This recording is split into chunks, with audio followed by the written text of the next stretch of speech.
అమ్ము వాళ్ళ ఫాదర్ ఉన్నారు, కానీ వాళ్ళ మమ్మీ తలకు కట్టుకొని బ్యాండేజ్లతో ఏడుస్తూ ఒక పక్కన కూర్చున్నారు. రాము ఆవిడ దగ్గరికి వెళ్ళి కంగారు పడుతూ, ఆంటీ ఆంటీ ఏమైందండి, మీకు ఈ దెబ్బలు ఎలా తగిలాయి?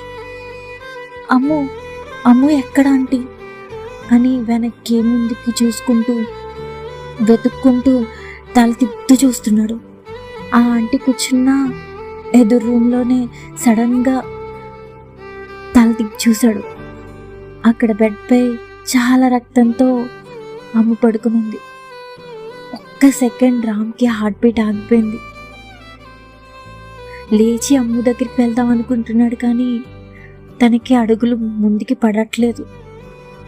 చాలా కంగారులో ఉన్నాడు రామ్. అమ్ముని అలా చూసి మాటలు కూడా రావట్లేదు రామ్కి. అమ్ము దగ్గరికి ఆ షాక్లోనే వెళ్ళాడు. అమ్ము తన చేయి గట్టిగా పట్టుకుంది. రామ్కి అలా పట్టుకోగానే వెంటనే రామ్, అమ్ము అమ్ము ఏమైంది, అమ్ము లేకరా అని గట్టిగా గట్టిగా ఏడుస్తున్నాడు. ఏమైంది చెప్పు అమ్ము అని. అప్పుడు రామ్ వాళ్ళ తమ్ముడు వచ్చి